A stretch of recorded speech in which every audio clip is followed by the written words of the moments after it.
Mampukah lagi tanya bersabe-sabe dalam ibadat, bersabe-sabe dalam kebaikan. Yang di luar kemungkinan Tuhan mampu. Karena yang kan kedudukan katanya, tetapi tabiat malaikat. Ingin senantiasa dalam taat, hana maksiat membacut, mampu yang di luar batas kemampuan katanya tuh. Karena yang senantiasa melulu dalam kebaikan, yang senantiasa melulu dalam taat kepada Allah itu cuma malaikat. Manusia mampukah yang demikian? Tidak. Itu bukan tabiat kita, itu adalah tabiatnya para malaikat. Maka yang namanya manusia siapapun dia, termasuk para aulianya Allah, tetap tidak luput daripada salah dan dosa.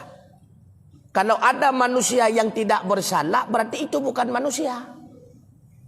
Para nabi dan rasul bukan tidak bersalah, dijaga oleh Allah agar tidak jatuh dalam salah, yang dinamakan dengan maksum.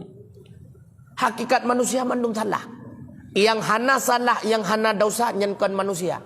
Jadi timbul pertanyaan, mampukah kita senantiasa melakukan kebaikan, selalu dalam keadaan taat, melulu dalam berbuat kebaikan? Bila mampu berarti kita sudah mampu keluar daripada batas kemungkinan. Karenanya ketabiat katanya, tabiat dari tabiat manusia tamong kepada tabiat malaikat, nyen hana kemampuan li katanya tunggu. Karena hana kemampuan li katanya, tabiat daripada tabiat manusia kepada tabiat malaikat, maka pula tidak ada kemampuan bagi kita melulu dalam kebaikan, han mampu. Maka walau dalam tengah tak puasa, yang tujuan puasanya mengendalikan nafsu, tetapi ada pula detik-detik nafsu yang mengendalikan kita.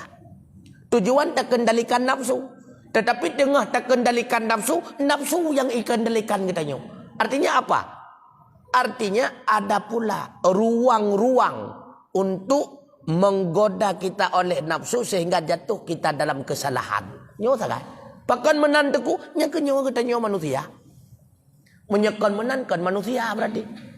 Sabi-sabi taat, sabi-sabi ibadat nyenkan manusia tu. Tawasid malaikat. Kemudian sabi-sabi maksiat, sabi-sabi salah, nyan pikir manusia, soalnya setan. Manusia tu salah, taubat lillah, salah, taubat lillah, salah, taubat lillah. Yang kenyan manusia. Maka kata Imam Ghazali, apabila engkau bersalah dalam satu hari 7 kali, maka engkau bertobat lebih banyak daripada kesalahanmu berjumlah 14 kali sehari. Man lega tanya kalau tak buat salah kemudian tak taubat, hanya tak buat salah lah nabata taubat ilikot hana.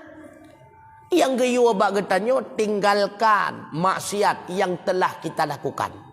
Menyekali tak tinggalkan, menyesali. Setelah menyesali, berjanji tidak mengulangi. Man terulang lam, hai kan hana rencana taulang, mulang gerau, rencana ulang na, hana kalau menjanji pat hana le rencana ulang. Man kamu ulang, pakon mulang, Allah yang perhut basat. Yang penting berjanji tidak mengulangi. Apabila terulang kembali dosa yang sama sebagaimana yang pernah kita lakukan, juga tidak akan membatalkan taubat kita kali pertama. Karena bukan mengulangi, tetapi jatuh terulang. Allah yang perut, ada masalah. Taubat lam, menyesal lam, berjanji lam, hana mengulangi. Arhut lam, hana rencana arhut kenan. Man karhut di mana pegot teman. Lagi contoh mana, maah cakap sirau urang kagak mezina ngan sirau rinang.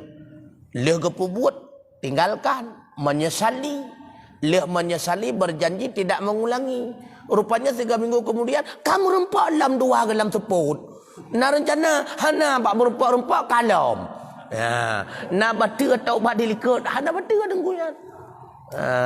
Hana batu taubat dilikut dia. Yang penting taubat, bokah.